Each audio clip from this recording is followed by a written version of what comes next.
அனைவருக்கும் வணக்கம். தாவேக்காவுடைய சின்னம் குறித்து சாட்டையில வெளிவந்த காணொளிக்கு இப்படித்தான் நாகரிகம் இல்லாமல் பொதுவெளியில பேசுவீங்களா? உங்க குடும்பத்துக்கிட்டேயோ உங்க பிள்ளைகள்கிட்டயோ உங்க உறவினர்கிட்டயோ இந்த வார்த்தையை சொல்லுவீங்களா என்று ரெட்ஃபிக்ஸ் என்கிற யூடியூபினுடைய முன்னாள் நிர்வாகியும் தாவேக்காவுடைய தேசிய ஊடக பிரிவு செயலாளருமாகிய ஃபெலிக்ஸ் ஜெரால்ட் அவர்கள் நாகரிக பாடம் எடுத்திருக்காரு. அது குறித்தும் உயர்நீதிமன்றத்தில் சவுக்கு சங்கருக்கு வழங்கப்பட்ட ஜாமீன் உத்தரவை தளர்த்த கோரி உச்சநீதிமன்றத்துக்கு போயிருந்தார் சவுக்கு சங்கர். உச்சநீதிமன்றம் சவுக்கு சங்கரை கடுமையாக எச்சரித்திருக்கிறது. என்ன எச்சரிச்சாங்க? ஏன் அந்த ஜாமீன் உத்தரவை தளர்த்த போனாரு? சவுக்கு சங்கருடைய ஊடகம் முடக்கப்படுகிறதா என்பது குறித்தும் இந்த காணொலி நம்ம தெளிவா பார்க்க. நீதி வழங்கும் போது அண்ணன் தம்பி சொந்தம் பந்தம் பணக்கார ஏழை எதையுமே பார்க்க கூடாதுடா, நாயத்தை மட்டும் தான் சொல்லணும். ரெட்ஃபிக்ஸ் என்கிற யூடியூப் சேனல் நடத்தி வந்த ரெட்ஃபிக்ஸ் ஃபெலிக்ஸ் ஜெரால்ட் அவர்கள் சமீபத்தில் தாவேக்கால சேர்ந்தார். தாவேக்கால சேர்ந்த பிறகு அந்த யூடியூபினுடைய நிர்வாக பொறுப்பிலிருந்து விலகி அதற்கு அவருடைய மகளை நிர்வாகியாக போட்டு அவரும் அவருடைய மகளும் உட்கார்ந்து பேசுவது போல காணொலிகளை அவர் வழங்கி கொண்டிருக்காரு. அந்த காணொலியில் சாட்டை வலையொலியில் கடந்த 2 நாளைக்கு முன்னாடி தாவேக்கோட சின்னம் குறித்து ஒரு காணொலி வெளியிட்டிருந்தோம். அந்த காணொலியில் ஒரு வார்த்தையை ஆபாசமாக பேசியதாகவும், இந்த வார்த்தையை எப்படி பொதுவெளியில் நீங்கள் பேசலாம், இப்படித்தான் நீங்கள் பொதுவெளியில் எப்படி கூச்சம் இல்லாமல் பேச முடியுது, இதை உங்கள் குடும்பம் பார்க்க மாட்டாங்களா, உங்கள் பிள்ளைகள் பார்க்க மாட்டாங்களா, மற்ற உறவினர்கள் பார்க்க மாட்டாங்களா, இது நாகரிகமாக தெரியலையா என்று ஃபெலிக்ஸ் அவர்கள் எழுப்பியிருந்தார். நான் கேட்கறது ஒன்று தான், நாகரிக பாடம் எடுக்க தாவேக்காவை சார்ந்த எவனுக்காவது, நான் ஏன் எவன்னு சொல்கிறேன்னா இந்த காணொலியை முழுமையாக பார்த்தா தெரியும், எவனுக்காவது அருகதையோ தகுதியோ இருக்கா? உங்கள் கட்சியினுடைய தலைவர் நாகரிகமாக எங்கேயாவது நடந்து கொண்டிருக்காரா? நாகரிகம் இல்லை, அநாகரிகத்துடைய உச்சம். அது திரைத்துறையும் சரி தாவேக்காவும் சரி, அநாகரிகத்துடைய உச்சம் விஜய். திரைத்துறையில் சக நடிகையினுடைய பேண்ட் பின்பாக்கெட்டுகளை கையை விடுறது தான் நாகரிகமா? பேண்ட் பின்பாக்கெட்டில் கையை விடுவதை ரெட்ஃபிக்ஸ் ஃபெலிக்ஸ் ஜெரால்ட் அவருடைய மகளோடு உட்கார்ந்து அந்த காட்சியை பார்ப்பாரா? அது என்னன்னு விளக்குவாரா? அதே போல் இந்த சச்சின் படம், அந்த படத்தை குடும்பத்தோடு உட்கார்ந்து ஒரு மகளோடு உட்கார்ந்து ரெட்ஃபிக்ஸ் ஃபெலிக்ஸ் ஜெரால்ட் அவர்கள் பார்த்துட்டு ஒவ்வொரு காட்சிக்கும் விளக்கத்தை விஜய் இதில் அப்படி பண்ணியிருக்காரு, விஜய் இந்த காட்சியில் இதைத்தான் சொல்கிறாரு, நான் அதை என் வாயில் சொல்ல விரும்பலை, இதை இப்படி தான் சொல்ல விரும்புகிறாரு, இந்த பிபாசா பாஸ் குறித்து இவர் இப்படி தான் பேசுகிறாரு, ஜெனிலியா குறித்து இப்படி தான் பேசுகிறாரு அப்படிங்கிறத வரிக்கு வரி உங்கள் குடும்பத்தோட உங்கள் பிள்ளைகளோட உங்கள் மகனோட உட்கார்ந்து நீங்கள் காட்சிப்படுத்தி விளக்குவீங்களா? இல்லை இவர் இந்த இடத்துல அவர் இந்த இதை சொல்கிறாரு அப்படின்னு நீங்கள் விளக்க முடியுமா உங்களால்? இதுதான் நாகரிகம். இப்படி ஒரு படத்தில் மாமியாருக்கு சோப்பு போடுவது போல நடிகையினுடைய பேண்ட் பாக்கெட், அவர் போலீஸ், காஜல் அகர்வால் படத்தில் போலீஸோட பேண்ட் பாக்கெட்டில் கையை விடுவது போல, பின் பாக்கெட்டில் கையை விடுவது போல ஒரு காட்சியில் ஒருத்தன் நடிக்கிறான்.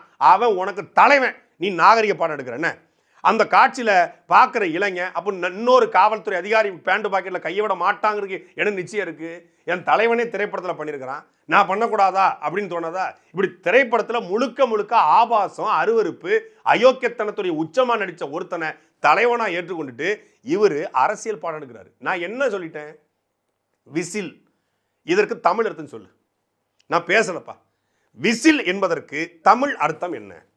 விவசாயி சொன்னோம், தமிழ்லையும் விவசாயி, ஆங்கிலத்தில் ஃபார்மர், தமிழில் விவசாயி. உதயசூரியன், தமிழ்லே உதயசூரியன். ரெட்டலை, தமிழ்லையும் ரெட்டலை. கதிரருவாள், தமிழ்லையும் கதிரருவாள். தமிழ் தான் அது. விசில்ங்கிறது ஆங்கில வார்த்தை.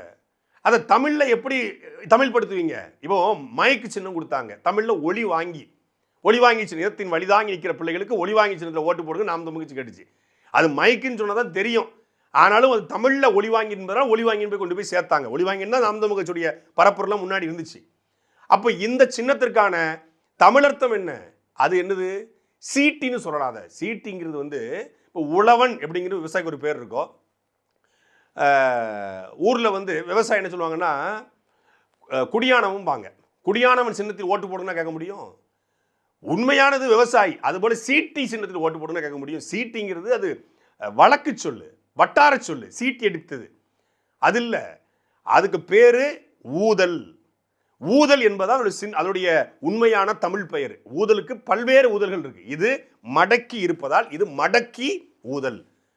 இப்போ ஒருத்தன் கிட்டார் இருக்கு, அவன் பேர் என்ன? கிட்டாரிஸ்ட். வயலின் இருக்கான், அவன் பேர் வயலினிஸ்ட். இது ஊதல். அதை ஊதுவோம் யாரு? ஊதி. அது மடக்கி இருப்பதால் அது மடக்கி ஊதி, மடக்கு ஊதி என்று அழைக்கப்படுது. இது ஆபாசமா தெரிஞ்சா அது உங்களுடைய பிரச்சனை, உங்க பார்வையின் பிரச்சனை, உங்களுடைய எண்ணம் அப்படி இருக்குன்னு அர்த்தம். ஒரு தமிழ்ல ஒரு வார்த்தை மாறினா அது கெட்ட வார்த்தையா மாற வாய்ப்பு இருக்கு. ஆனா நான் கெட்ட வார்த்தையா சொல்லலையே, நான் மடக்கு ஊதின்னு தான் சொன்னேன். உன் காதுல வேற மாதிரி கடிச்சுன்னா உன் காதை கொண்டு போய் நல்ல ஈண்டிட்ட காட்டு, எண்ணிய குறை சொல்லக்கூடாது. மடக்கு ஊதின்னு சொல்லி நீங்க ஓட்டு கேளுங்க. நான் சொன்னேன், என்ன தப்பு இருக்கு?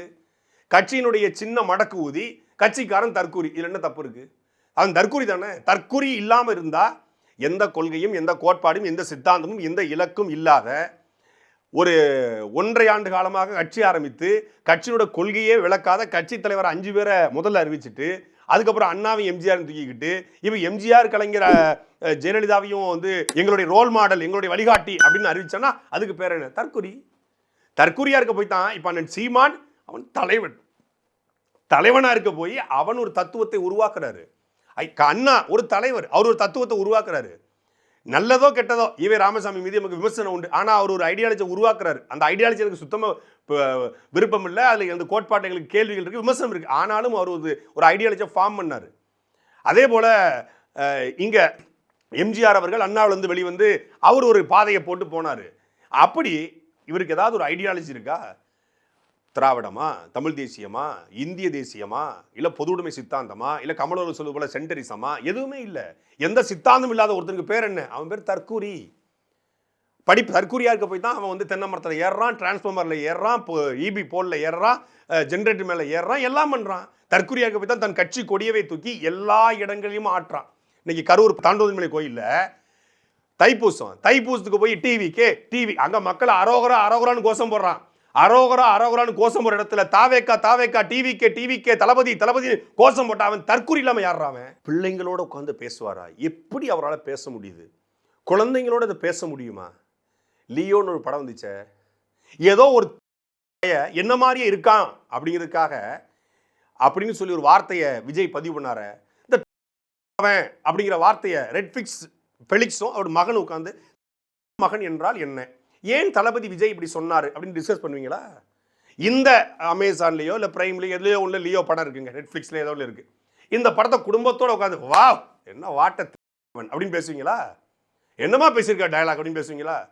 மாஸ்டர் படத்தில் வரண்டா அப்படின்னாரு, அந்த என்னது அது வந்து திருக்குறளா, அகநானூரா, புறநானூரா, 18 பரிபாடலா, சிலப்பதிகாரம், சீவக சிந்தாமணி, வளையாபதி, குண்டலகை சிறந்த வார்த்தை இருக்கா?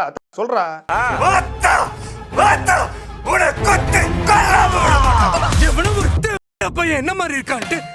நாகரிக பாடம் எடுக்கிறதுக்கு முன்னாடி நாகரிகம்னா என்னன்னு தெரிஞ்சுக்கிட்டு பேசணும்.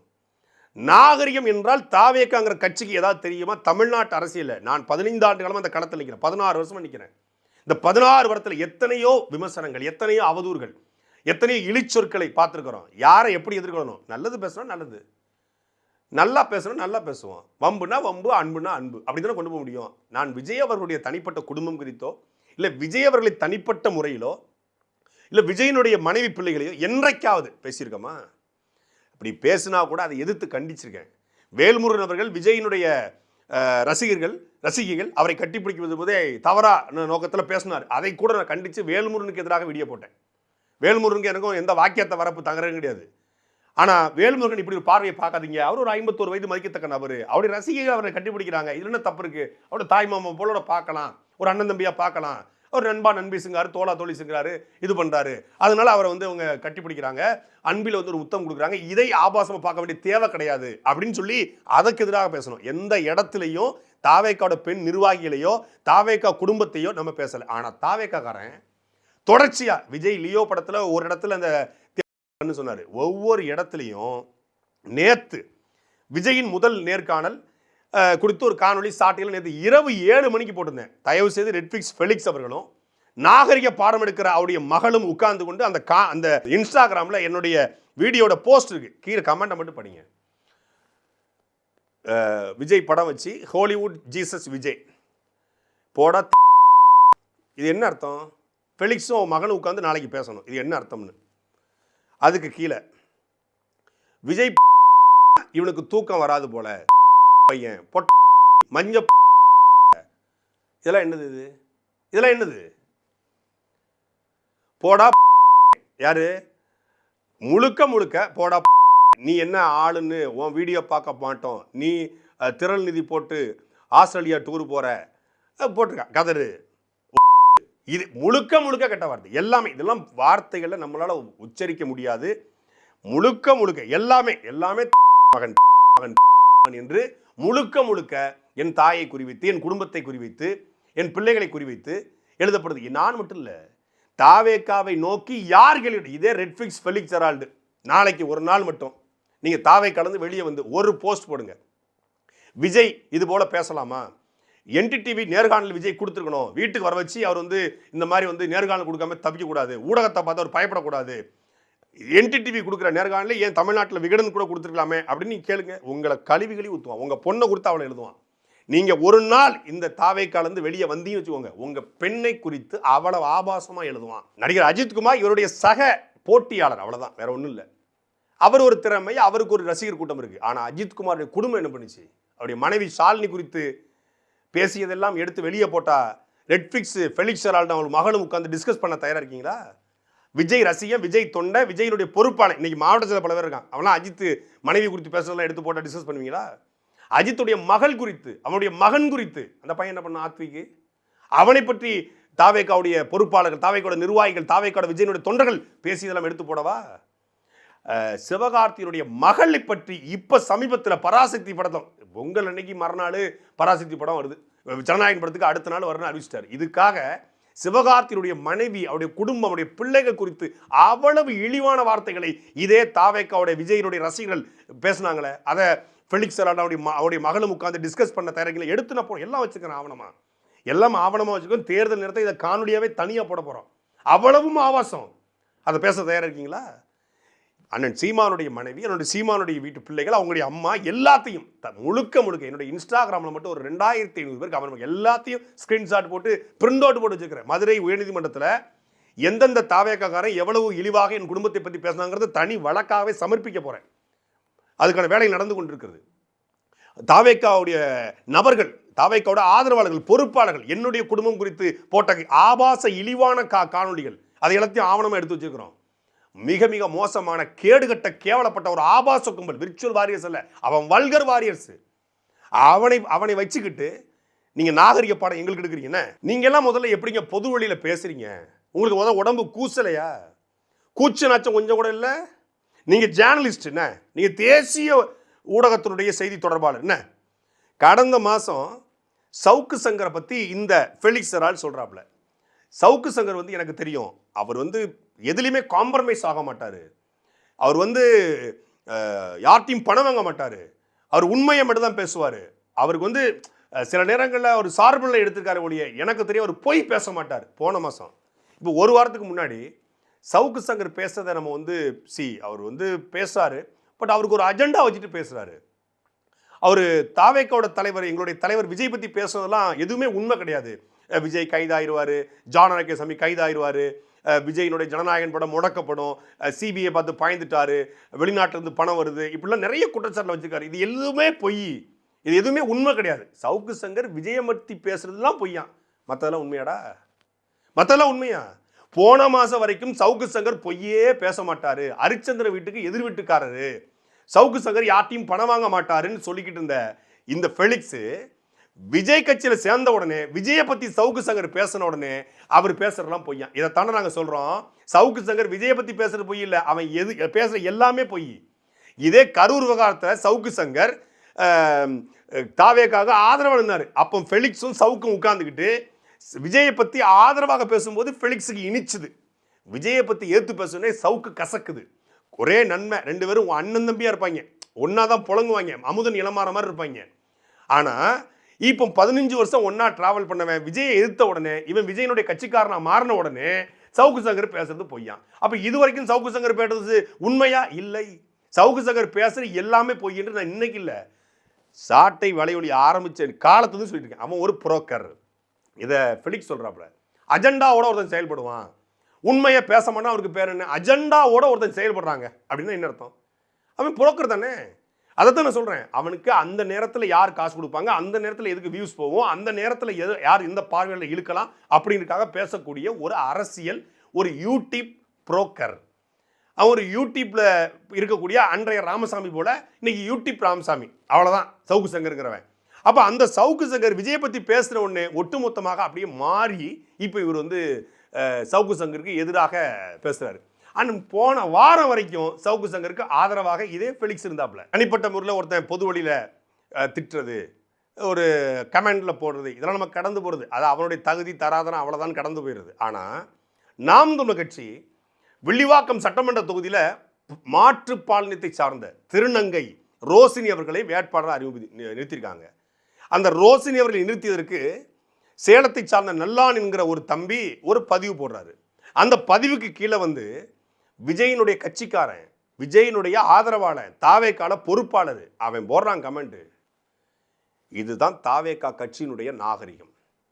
ஒரு மாற்று பாலினத்தை சார்ந்தவங்க, இந்த சமூகத்தில் புறக்கணிக்கப்பட்டவங்க, தாள கிடப்பாரை தற்காப்பதை தருமங்கிறான். ஒடுக்கப்பட்டவன்னா இங்க இருக்கக்கூடிய பறையரும் இங்க இருக்கக்கூடிய அருந்ததியர் மட்டும் ஒடுக்கப்பட்டவங்க கிடையாது. பிற்படுத்தப்பட்டவன்னா இங்க இருக்கக்கூடிய பிற்படுத்தப்பட்ட சமூகம் மட்டும் பிற்படுத்தப்பட்டதில்லை, பாலினத்தில் பிற்படுத்தப்பட்டவங்க, சமூக அடுக்குகளில் புறக்கணிக்கப்பட்டவங்க. அப்படிப்பட்ட சமூகத்துக்கான பிரதித்துவம் கொடுக்கணும். எப்படி வந்து பொது தொகுதியில் ஆதி தமிழர் நிப்பாற்றமோ, எப்படி குயவரை, எப்படி குறவரை, எப்படி வண்ணாரை, எப்படி பண்டாரத்தை, எப்படி மாற்று திறனாளியை நிப்பாற்றமோ அப்படி மாற்று பாலினத்தை நிப்பாட்டணும். அதுதான் சரியான சமத்துவம், அதுதான் சரியான சமூக நீதி பார்வை என்ற அடிப்படையில் அண்ணன் சீமான் அவர்கள் இந்தியாவினுடைய ஃபர்ஸ்ட் டிரான்ஸ்ஜெண்டர் கேண்டிடேட், இந்திய வரலாற்றிலே கிடையாது. 1952 இந்தியா முழுக்க எந்த வரலாற்று கிடையாது. உள்ளாட்சிகளில் நின்றுருக்காங்க, எஸ்ஐ ஆகுறாங்க, இன்ஸ்பெக்டர் ஆகுறாங்க, விமானத்தில் ஏர் ஹோஸ்டராக வர்றாங்க. ஆனால் இன்றைக்கு முதல் முறையாக சட்டமன்றத்தில் அவர்கள் குரல் ஒலிக்க வேண்டும். அவர்கள் யார்? இறைவனுடைய பிள்ளைகள், தெய்வத்தின் குழந்தைகள். அந்த குழந்தைகளுக்கான முன்னுரிமை வழங்கப்படணும் என்று அந்த ரோசினி அவர்களை, தங்கை ரோசினி அவர்களை களத்தில் நிப்பாட்டினா ரோசினியை இழிவுபடுத்தி எங்க அந்த சமூகம் எவ்வளவு வேதனைப்படும். ரோசினிங்கிற ஒரு பெண்ணா, ஒரு திருநங்கையா, அவங்க ஒரு தனிநபரா, ஒரு சமூகத்தின் ரெப்ரஸன்டேட்டிவ். லட்சக்கணக்கில் இருக்காங்க.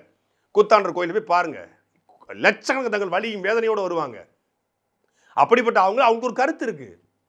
அவங்க எல்ஜிபிடிக்யூ அப்படிங்கிற ஒரு சமூகத்திலேயே ஒரு ஒரு குரூப் இருக்காங்க, அதை அவங்க ஆதரிக்கிறாங்க, அதுக்கு ஒரு அமைப்பு வச்சிருக்காங்க. அது அவங்களுடைய பார்வை. அது நாம் தமிழர் கட்சியில் சுற்றுச்சூழல் சார்ந்து இயங்கக்கூடியவங்க இருக்காங்க. நாம் தமிழர் கட்சியில் முழுக்க தமிழ் கடைகள் இருக்கணும் அப்படி தமிழ் குறித்து ஆய்வு செய்யக்கூடியவங்க இருக்காங்க. நாம் தமிழர் கட்சியிலேயே வந்து பல்வேறு அமைப்பை சார்ந்தவர்கள் ஆதரவாளராக நாம் தமிழர் கட்சியில் இணைந்து தங்களை நாம் தமிழர் கட்சியில் இணைச்சிருக்காங்க. அப்படி அவங்களுக்கு ஒரு பார்வை இருக்கு. அதை பற்றி ஒரு பைத்தியக்காரன் ஒருத்தன் எடுத்து போடுறான். காவாலியா பாட்டுக்கு நடனம் ஆடுறாங்கன்னு சொல்லி ஒரு அறகுறை பைத்தியம் ஒன்று போடுது.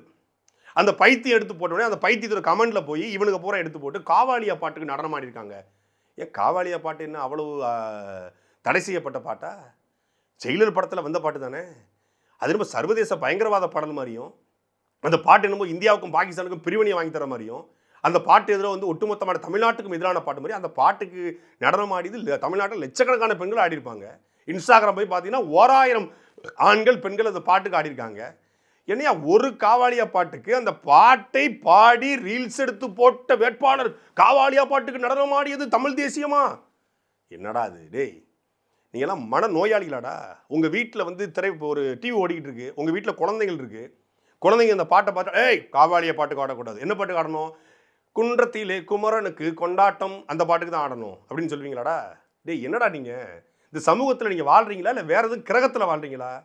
நம்ம வீட்டில் இருக்கு. இப்போ விஜய் பாட்டு கூட எனக்கு விஜய் அரசியலை பிடிக்காது. விஜய் பாட்டு என் பயலுக்கு ரொம்ப பிடிக்கும். விஜய் பாட்டு போட்டு ஆடுவான். இப்போ அன்னைக்கு தமிழங்கோடி பறக்குது, தலைவங்கோடி பறக்குது, 3 எழுத்து மந்திரத்தை அவன் ஆடிக்கிட்டு இருக்கான். டே எப்படின்னா அவன் பண்பா அப்படின்ட்டு அவன் ஆடிக்கிட்டு இருக்கான். சின்ன பிள்ளைக்கு என்ன தெரியும்? டேய் விஜய் பாட்டுக்கு ஆடாத, விஜய் பாட்டுக்கு போய் நீ ஆடுவியா அப்படின்னு கேட்டால் நான் ஒரு சைக்கோ. விஜய் நான் அரசியலை தான் விமர்சனம் வைக்கணும். அதுக்கு விஜய் பாட்டுக்கு ஆடக்கூடாது, விஜய் படத்தை பார்க்கக்கூடாதுன்னு சொன்னால் எப்படி தப்பாக இருக்கும்? அப்படித்தான் காவாலியா பாட்டுக்கு ஆடக்கூடாது, காவாலியா பாட்டை பார்க்கக்கூடாது. ஏன் காவாலியா பாட்டு? காவாலியா என்றால் என்ன? காவாலியா என்றால் அவங்கள் காலை விரித்து கொண்டு காவாலியா என்று வர சொல்கிறார்கள். இது டேய் உன் பார்வையில் தப்பு இருக்கடா. டேய் பாலியல் சைக்கோடா நீ. காவாலியாவுக்கு ஆடுனா கஷ்டமா இருக்கும், கட்டிப்பிடியாக ஆடலாம். நாகரிக பாடம் எங்களுக்கு என்ன? 10வது பாட்டில் நான் குடிக்க அந்தாவை கொண்டா சேசடிக்கன்னு தலைவரி சொல்லியிருக்கார். என்ன சொல்லியிருக்கார்? 10வது பாட்டில் எனக்கு பிடிக்காது, அண்டாவை கொண்டான்னு இருக்காரு.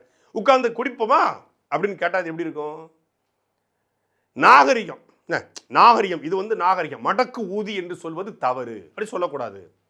மடக்கு ஊதியை மடக்கு ஊதி என்று தான் சொல்ல முடியும். அது மடக்கி இருப்பதனால் அது மடக்கி. மரமடக்கின்னு ஒரு ஊர் இருக்கு, மரமடக்கின்னு சொல்லாதீங்க. அப்ப என்ன சொல்றது? அதை அவன் மடத்தனமா இருக்கிறான், தாவேக்காரன். அவன் மடப்பையதான். மடப்பையில இருக்க போய் தானே வந்து எந்த அடிப்படை புரிதலும் எந்த அடிப்படை அறிவும் இல்லாமல் விஜயை பின்தொடர்ந்து போயிட்டு இருக்கிறான். அவன் மடத்தனம் தான் அது. அதனால அது உங்களுக்கு தவறா புரிஞ்சிருக்கலாம். நான் சொன்னது மடக்கி இருப்பதனால அது மடக்கு ஊதின்னு சொன்னேன். சரி, நான் ஃபெலிக்ஸ் ஒரு மடக்கு ஊதி, விஜய் ஒரு மடக்கு ஊதி, விஜய் கட்சிக்காரன் ஒரு மடக்கு ஊதி அப்படின்னு சொல்லியிருந்தா என்னங்க எங்களை போய் சொல்றீங்க? தனிநபர்களை குறிவைத்து பேசினால் அது தவறு, அது கண்டிக்கத்தக்கது. அதுவும் மடக்கு ஊதி விஜய் ஃபெலிக்ஸ்ன்னு சொன்னா கூட தப்பு கிடையாது. விஜய் உங்க சின்ன தானே, இனி விவசாயி துறைமுருகன் சொன்னான், எனக்கு தான் பெருமை. இனி விவசாயி துறைமுருகன் பெருமை, விவசாயி சீமான்னு சொன்னா எனக்கு பெருமை. அவன் உதயசூரியன் உதயநிதி, உதயசூரியன் ஸ்டாலின், உதயசூரியன் தாமு அன்பரசன், உதயசூரியன் KN நேரு, உதயசூரியன் அன்பில் மகேஷ், உதயசூரியன் மூர்த்தி, இல்லை உதயசூரியன் தங்கம் நிறைந்த செல்வம், உதயசூரியன் தமிழச்சி தங்கப்பாணி. அவங்க உதயசூரியன் எங்களுக்கு என்னம்பாங்க? ரெட்டலை எடப்பாடி பழனிசாமி, ரெட்டலை CV சண்முகம், ரெட்டலை SP வேலுமணினா அவங்க ஓகே எங்களுக்கு என்னம்பாங்க? கதிரருவால் ராஜா அவர்களே, கதிரருவால் இவர் கம்யூனிஸ்ட் தோழர்களே அப்படின்னு கேட்டால் யாரும் கோபப்பட போகிறதே இல்லையே. தாமரை தமிழிசை அவர்களே, தாமரை நயினார் அவர்களே, தாமரை அண்ணாமலை அவர்களே, தாமரை மோடி அவர்களே, தாமரை அமித்ஷா அவர்களே, தாமரை ஜெய்ஷா அவர்களே, தாமரை பொன் ராதா அவர்களே, தாமரை H ராஜா அவர்களே அப்படின்னு சொன்னால் யாரும் கோபப்பட மாட்டாங்களே. அதே போல பம்பரம் வைகோ அவர்களே, பானை திருமா அவர்களே அப்படின்னு சொன்னால் யார் கோபப்படுறது? எங்க சின்னத்தை சொல்லி பெருமை அப்படி மடக்கு ஊதி விஜய் அவர்கள்னு சொன்னால் உங்களுக்கு ஏன் கோபம் வருது? அவன் சின்னத்தை சொல்லி அவனை பண்ண அவன் பெருமைப்படுவான். உங்க சின்னத்தை சொன்னா மட்டும் ஏன் கோவப்படுறீங்க? மடக்கூதி விஜய் தானே. சும்மா ரெஃபரன்ஸுக்கு ஒரு 4 வீடியோ போடுறேன். நான் 69 படத்தையும் ஆய்வு பண்ணி உட்கார்ந்து விஜய் எந்தெந்த இடத்துல எங்கெல்லாம் பெண்களை இழிவுபடுத்தியிருக்காரு, எங்க திருநங்கைகளை இழிவுபடுத்தியிருக்காரு, எங்க வந்து எந்தெந்த சமூகத்தை இழிவுபடுத்தியிருக்காரு, எங்கெல்லாம் வந்து ஆபாசமான வார்த்தையை பேசியிருக்காரு, எங்கெல்லாம் அகநாரிகமாக பேசியிருக்காரு அப்படின்னு எடுத்து போட்டேன்னு வை, ஒரு வய தாங்க மாட்டீங்க, ஒரு வய தாங்க மாட்டீங்க. 69 படத்தையும் எனக்கு பார்க்க பிடிக்கல, பார்க்க நேரம் இல்லை. ஆனால் ஒரு நாள் 2 நாள் உட்காந்து மொத்த படத்தையும் உட்காந்து பார்த்துட்டு ஒரு நாள் பண்ணத்தான் போகிறேன். ஆரம்பத்திலேருந்து ஆரம்பிச்சிருவேன், ரசிகன்லேருந்து தொடங்குவேன். அதுக்கப்புறம் மொத்தமாக கடைசியாக வந்த இந்த கிரேட்டஸ்ட் ஆஃப் ஆல் டைமாக அது வரைக்கும் ஆரம்பித்து எப்படியெல்லாம் பெண்களை இழிவுபடுத்தியிருக்காரு. திருப்பாச்சி படத்தில் இவன் ஏன் இன்னைக்கு வந்து பெண்களை திருநங்கைகளை இழிவுபடுத்தி பேசுகிறான் தெரியுமில்ல? திருப்பாச்சி படத்தில் பாட்டில் ஆடுறாரு. அந்த பாட்டில் ஆடும்போது திருநங்கைகள்லாம் வந்து திருநங்கை போல் ஒரு கெட்டப்பை போட்டுக்கிட்டு அவங்க வந்து ஒரு வார்த்தையை சொல்லி ஒரு நம்பரை சொல்லி இது பண்ணுறாங்க. ஒட்டுமொத்தமான திருநங்கைகளும் அன்னைக்கு கொந்தளிச்சாங்க. அப்படி எந்த புரிதலும் இல்லாமல் ஒரு திருநங்கைகளை அவங்க பாலினம் இந்த வார்த்தையை சொல்ல அவங்க காயப்படுத்தப்படுவாங்க. திரைப்படத்தில் காட்சி வச்சா அது அப்படி நினைச்சு நின்றோம். இதை சொல்லி நாளைக்கு திருநங்கைகளை கூப்பிடுவான், ஏற்கனவே சமூகத்தில் அப்படி கூப்பிட்டுக்கிட்டு இருக்கான் அப்படின்னு ஒரு சமூக பார்வை. அப்போ இந்த படம் நடிக்கும் போது 7 வயசு தானே, படம் வந்து 10 வருஷம் இருக்குமா? 35 வயசுக்கு மேலே தானே படம். 35 வயசுக்காரன் ஒரு பயலுக்கு தெரியாதா திருநங்கை எப்படி இழிவுபடுத்தக்கூடாது, நம்பர் அப்படின்னு சொல்லி கூப்பிடக்கூடாது அப்படின்னு தெரியாத ஒரு தற்குறி பையன் அவன். அப்போ அந்த தற்குறி பையில தற்கலைவனாக எடுத்திருக்கிறவன் அத்தனை பேரும் தற்குறி தானே. ஃபெலிக்ஸ் எல்லாம் அந்த சமூகத்தில் ஜேர்னலிஸ்ட்னு நான் ஒரு நாள் நம்பிக்கிட்டு இருந்தேன். ஃபெலிக்ஸ்லாம் ஜேர்னலிஸ்ட்டு, ஆத்துமணல் கொள்ளையை பற்றி பேசுறாரு, கனிமூல கொள்ளையை பற்றி பேசுறாரு, சமூகத்தில் நடக்கூடிய தவறுகளை சுட்டி காட்டுறாரு, எல்லாத்துக்கும் காணொலி வெளியிடுறாரு, எல்லா பிரச்சனையும் பேசுறாரு அப்படின்னு. ஆனால் 18 ஆண்டு காலமாக தமிழ்நாட்டில் ஜேர்னலிசம் பேசின இந்த ஃபெலிக்ஸு எந்த கொள்கையும் இல்லாத, எந்த கோட்பாடும் இல்லாத, எந்த விதமான ஒரு ஊடகத்தையும் சந்திக்க பயப்படுகிற அச்சப்படுகிற ஒரு கோழை விஜய தலைவர்னு சொல்றாரு. தலைவர்னா யார் தெரியுமா? மக்களுடைய பிரச்சனைக்கு களத்தில் நிற்கிறவன். தலைவன் என்பவன் தன்னையே உருக்கி கொண்டு தன்னையே உருக்குகிற பனிக்கட்டி போல இருக்கணும். அவன் களத்தில் நெருப்பா நிற்கணும், பனிக்கட்டி போல தன்னையே உருக்கி நிற்கணும். அவன் தான்டா தலைவன், மக்களுக்காக நிற்கிற தலைவன். 41 பேர் கரூரில் துடிக்க சாகும்போது அந்த களத்தை விட்டு ஓடி போன ஒரு கோழை எப்படி தலைவன்? கட்சிக்கு கூட அவன் தலைவன் போட முடியாது. தனக்கு இருக்கிற ஒரு பிரச்சனையை கூட வெளியே சொல்ல முடியாம CBI பிரச்சனை, CBFC பிரச்சனை, இந்த பிரச்சனை கூட வெளியே சொன்ன பிரச்சனை வந்துருமோ என்று பயப்படுகிற ஒருத்தர் எப்படி தலைவனா இருக்க முடியும்? அவரை தலைவனாயற்று நீ எல்லாம் எங்களுக்கு அரசியல் பாடம், எங்களுக்கு நாகரிக பாடம் எடுக்கலாமா? முதல்ல உங்க கட்சிக்காரனை கட்டுப்படுத்துங்க, உங்க கட்சிக்காரனை நெறிப்படுத்துங்க, உங்க கட்சிக்காரனை அரசியல் படுத்துங்க. அவன் அரசியல் படுத்த மாட்டான், நெறிப்படுத்த மாட்டான். ஏன்னா அவன் ஒரு சமூக குப்பை, social dust. TVK social dust, worst political party in India, worst political cadres in India TVK என்பதை இந்த தேர்தல் களம் உங்களுக்கு நிரூபிக்கும். எங்களை பக்கா மாசுங்கிறாரு சாட்டை. இப்போ நாங்கள் என்ன பக்கா மாசா? ஆமாம், நீங்கள் பக்கா லூசுங்கிறது தெரியும். உங்களை பக்கா மாசுன்னு சொன்னது தப்பு தான். பக்கா மாசுன்னு நான் சொல்லலை, விஜய் அறிக்கை வெளியிட்டார். எப்போ? கரூர் விவகாரம் முடிஞ்சு ஒரு 12/11/2025 ஒரு அறிக்கை போடுறாரு. பவளவள பாப்பா நீ பாசாங்கு காட்டாதே பாப்பான்னு திமுக அறிக்கை விட்டால, அந்த அறிக்கையில் அவர் சொல்றாரு 53 ஆண்டுகளுக்கு பிறகு ஒரு பக்கா மாஸ் கட்சி தமிழ்நாட்டிலே உருவாகி இருக்கிறது என்பதனால் திமுக பயப்படுகிறதுன்னு போட்டிருந்தாரு. அவர் தான் அவரையே பக்கா மாசுங்கிறாரு. பிளாஸ்ட் எல்லாமே அவர் சொன்னது தான், நானா சொல்றேன். உலகத்திலே ஒருத்தன் தன்னையே நான் உலகத்திலேயே பெரிய ஆளு, நான் கேரியரோட உச்சம், நான் தான் பக்கா மாசு, உன்னையே நீ ஏண்டா தேடுற அப்படிங்கிற மாதிரி அவர் தான் பக்கா மாசுனார். அதை எடுத்து நான் பேசினா எங்களை பக்கா மாசுன்னு கிண்டல் பண்றாப்புல, எங்களை பக்கா சாட்டையை திட்டு, மேடை கீழே சொல்ல சாட்டையை விடாத, சாட்டையை திட்டுங்க. நான் கேட்குற கேள்விக்கு பதில் சொல்லிட்டு திட்டுங்க. தாவேக்காவோட கொள்கை என்ன? திராவிடம்னா தாவேக்கோட பார்வை என்ன? தமிழ் தேசியம்னா தாவேக்கோட பார்வை என்ன? காமராஜிலிருந்து எந்த கொள்கை எடுத்த, வேலுநாச்சியார்லேருந்து எந்த கொள்கை எடுத்த, அம்பேத்கருடைய எந்த கொள்கையை அப்ளை பண்ண போற, அஞ்சலி அம்மாள்கிட்ட எந்த கொள்கை எடுத்த, காமராஜர்லேருந்து எந்த கொள்கை எடுத்த? காமராஜர் அஞ்சலி அம்மாளும் ஒரே கட்சியில் இருந்தாங்களே, அந்த கட்சியிலேருந்து என்ன கொள்கை நீ எடுத்துக்கிட்ட? இப்போ எம்ஜிஆர், ஜெயலலிதா, கருணாநிதி ரோல் மாடல்னு சொல்றீங்களே, அந்த ரோல் மாடல் கிட்ட எந்த கொள்கையை எடுத்துக்கிட்டீங்க? எதற்காக முதல் மாநாட்டில் எம்ஜிஆர் அண்ணாவும் இல்லை, ஏன் 2ஆம் மாநாட்டுக்கு வந்தாங்க? ஏன் விஜயகாந்தோடைய கட்சி இருக்கும்போது வரைக்கும் ஆதரவு தெரிவிக்காம விஜயகாந்த் செத்த பிறகு அண்ணன்னு சொன்னீங்க? அதே போல 1967க்கு பிறகு கருணாநிதி ஆட்சிக்கு வந்த பிறகு கருணாநிதி கட்சியை கைப்பற்றி அந்த கட்சி தவறான கட்சியா போயிடுச்சுன்னு சொன்னீங்களே, அப்படி தவறான கட்சியாக போன திமுகவை ஒழிக்கணும்னு சொன்னீங்களே, அந்த கட்சியினுடைய தலைவர் கலைஞர் அவர்களை ஏன் ரோல் மாடலாக ஏற்றுக்கிட்டீங்க? ஊழலை ஒழிப்போம்னு சொன்னீங்களே, ஊழல் சக்தி அதிமுகன்னு சொன்னீங்களே, அந்த ஊழல் வழக்கில் சிறைக்கு போன அம்மையார் ஜெயலலிதா அவர்களை ஏன் ரோல் மாடல்னு சொன்னீங்க? இந்த கேள்விக்கு பதில் சொல்லிட்டு அப்புறம் கேள்வி கேளுங்க. அவனுக்கு இந்த கொள்கையோ, இந்த கோட்பாடோ, இந்த இலக்கோ தமிழ்நாட்டு அரசியல என்ன மாற்றத்தை கொண்டு வர போறோம்? திமுக 9 லட்சம் கோடி கடன் வாங்கிருச்சு. இந்த 9 லட்சம் கோடி கடனை விஜய் எப்படி அடைப்பாரு? எப்படி கடன் இல்லாத மாநிலமா மாத்துவாரு? எப்படி எல்லாருக்கும் வேலை கொடுப்பாரு? எப்படி இங்க இருக்கக்கூடிய நாசகார திட்டங்களை ஒழித்து கட்டுவாரு என்பதற்கு அவன்கிட்ட பதில் இருக்காது. ஏன்னா அவனுக்கு அதை பத்தின எந்த தேவையும் இல்லை, எந்த புரிதலும் இல்லை, எதுவுமே வேணாம். விஜயனுடைய மாவட்ட செயலாளர் ஒரு 2 நாளைக்கு ஒரு கூட்டத்தில் பேசியிருக்காரு, 30 செகண்ட் பேசியிருக்காரு. அதுதான் தாவேக்கா கட்சிக்காரனுடைய அடிப்படையிலே அவன் எல்லாரும் அப்படிதான் இருக்கான். வந்த உடனே தளபதி நெஞ்சில் குடியிருக்கும் கைத்தட்டு, விசிலு பறக்கும், நண்பா நண்பீஸ் பறக்கும் விசிலு, தோலா தொல்லீஸ் பறக்கும் விசிலு, தளபதி வாழ்க, டிவிக்கே தளபதி முதலமைச்சராக உறுதி, டிவிக்கே முடிஞ்சு 30 செகண்ட்ல போயிட்டான். அவனுக்கு தெரிஞ்சிருக்கு இதுக்கு மேலே பேசினா அவனும் கைத்தட்ட மாட்டான், இவனுக்கும் தெரியாது.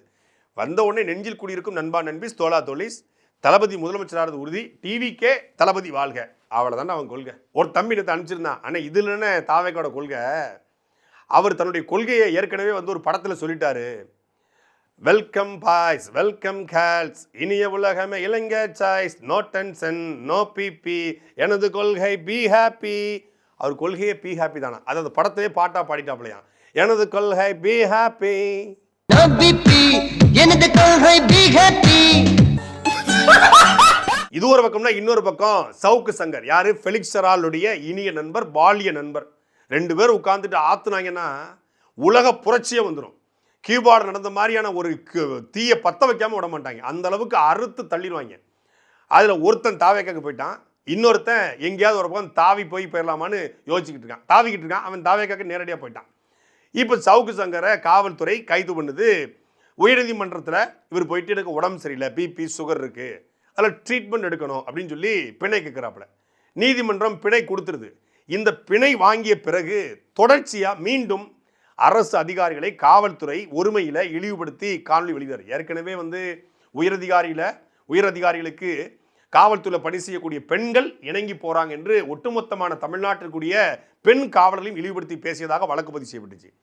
நீதிமன்றத்தில் வேலை செய்யக்கூடிய நீதிபதிகளுடைய வீட்டில் வேலை செய்யக்கூடிய பெண்கள் தவறாக பயன்படுத்தப்படுறாங்க அப்படின்னு ஒரு காணொலி விட்டுருக்காங்க. நீதிபதி GR Saminathan contempt of the court போட்டு ஏற்கனவே கடலூர் சிறைக்கு போனார். இப்படி தொடர்ச்சியாக இழிவுபடுத்தியவர் வழக்கில் கைது செய்த காவல்துறை அதிகாரிகளை மிரட்டுவது போலவும் விசாரணை அதிகாரிகளை மிரட்டுவது போலவும் பேசினார் என்று மீண்டும் அவருடைய பிணையை ரத்து பண்ண சொல்லி உயர்நீதிமன்றத்துக்கு சென்னை காவல்துறை போறாங்க.